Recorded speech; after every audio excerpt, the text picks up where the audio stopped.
In this next video, we're going to talk about finding the area of the region between two curves.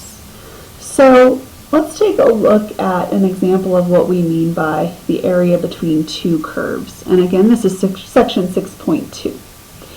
So here I've got one curve drawn, f of x, and then another curve drawn, g of x.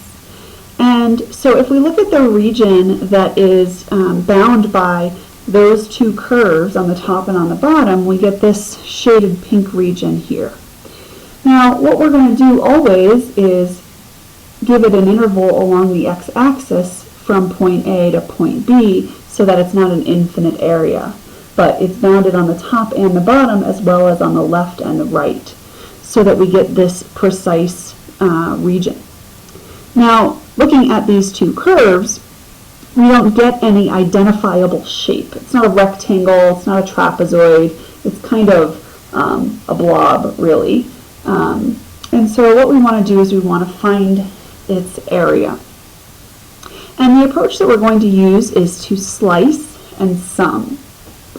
So what we're going to do is we're going to take this interval from A to B, and we're going to divide it up into n equal regions, or n equal lengths, so that we get these vertical rectangles here.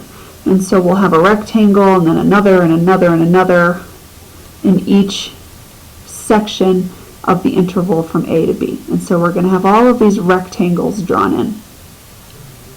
And each width of each rectangle is going to be exactly the same, but you can see that the height changes.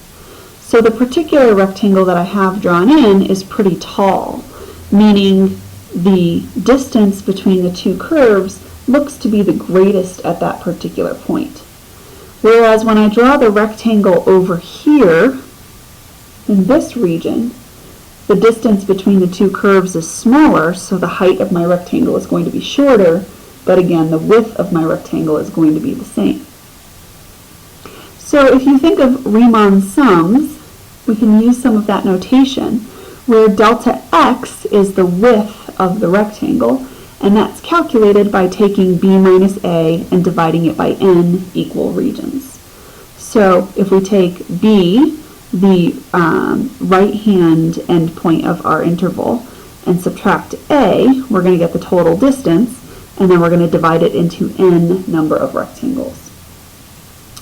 The way that the height of each rectangle is going to be calculated is subtracting the upper function f of x minus the lower function g of x.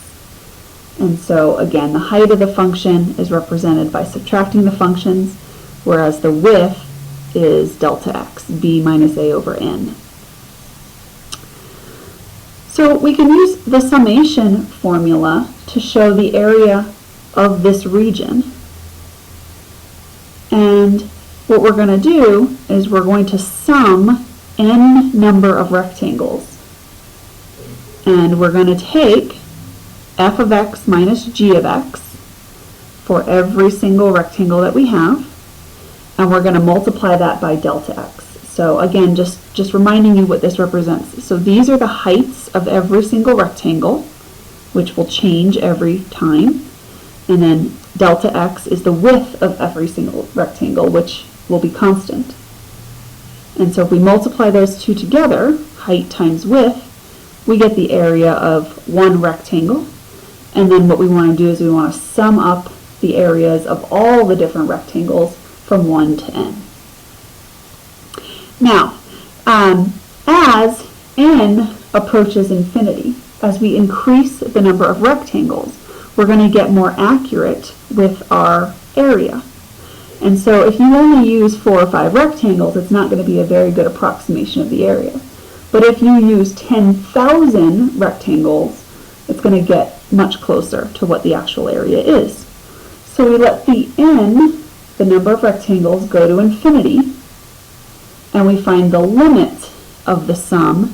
Hopefully you remember from Calc 1 that all that comes together and can be represented by integration. So this formula here for finding the area between two curves is basically the summary of everything that was done up here as n, the number of rectangles goes to infinity. So this is what we're actually going to use when we do our calculations. So we're going to find the integral of the two functions subtracted from a to b. Now it's important to note that in this case, f and g are both continuous functions, and g of x is less than or equal to f of x on the interval from a to b. So what that means is that f of x is the top function, the higher function, and g of x is the lower function, and so you want to subtract in that order.